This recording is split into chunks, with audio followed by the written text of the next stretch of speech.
The Appellate Division First Department is now in session. Good afternoon and welcome to this virtual admission ceremony for new attorneys. Ms. Guerrero, please proceed. May it please the court. Good afternoon. I, Veronica Guerrero, counsel to this court's Committee on Character and Fitness, am honored this afternoon to present 41 applicants for admission to the bar. Further, I am pleased to report that the committee has examined the records of each applicant here today.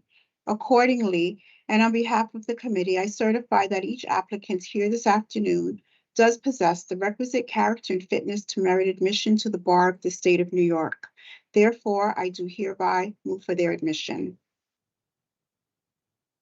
The justices considered this motion earlier, and they have authorized me to grant the motion.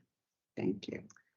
I want to take this opportunity, Ms. Guerrero, to thank you for all the work you do on the admissions process.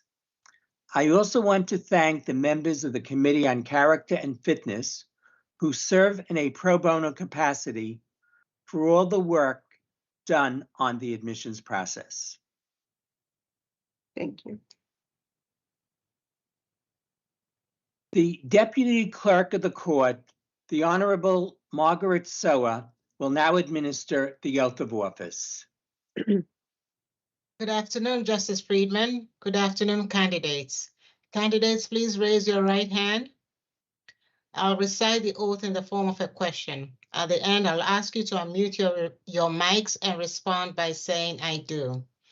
Do you solemnly swear or affirm to support the Constitution of the United States and the Constitution of the State of New York, and to faithfully discharge the duties of the office of Attorney and Counselor at Law according to the best of your ability?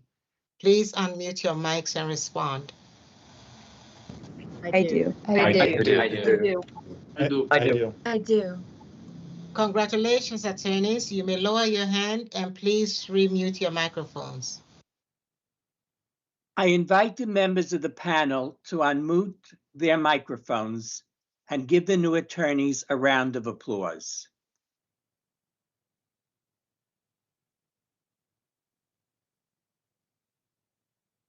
It is the custom of the court for one of the justices to address the new attorneys.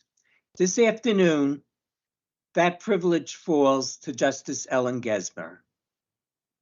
Thank you, Justice Friedman. To all of the new admitted attorneys, on behalf of the court, please accept my warmest congratulations, both to you and also to your loved ones, the family and friends who have supported you through this arduous process. You are being admitted to the bar at what we hope is the end of a very strange and uncertain point in the history of our country and our profession, and indeed the world.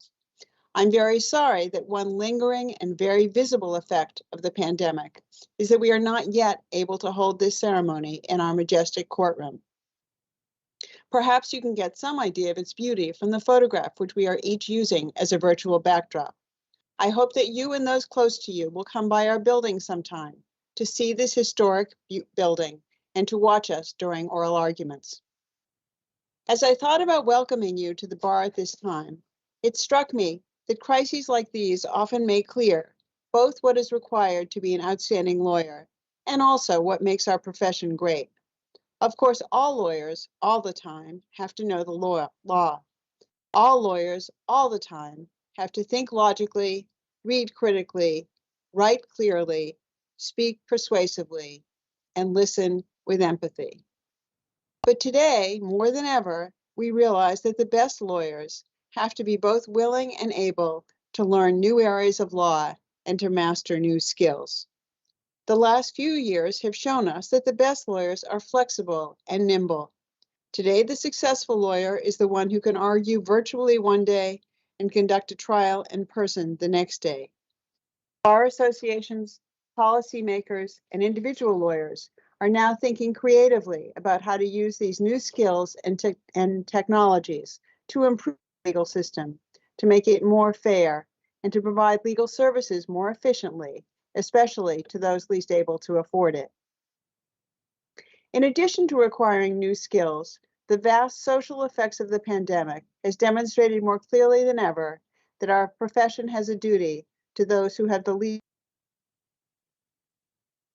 have risen to the challenge. Bar associations launched massive programs to assist individuals who were in crisis as a result of the coronavirus pandemic and its effects on the economy. At the same time, the death of George Floyd and similar events caused our nation to enter a serious conversation about institutional racism and structural inequality. Lawyers have been at the forefront of addressing these difficult questions. For example, bar associations have created innovative programs to help refugees and provide other forms of assistance to the newest members of our country. These initiatives demonstrate the many opportunities for using your new legal skills for the public good, and that will enhance you both personally and professionally, because a truly great lawyer acts with moral purpose and a commitment to justice. You have entered a powerful and noble profession. I hope that you find a way to practice it that provides you with intellectual challenge and joy while advancing the creation of a just and equal society.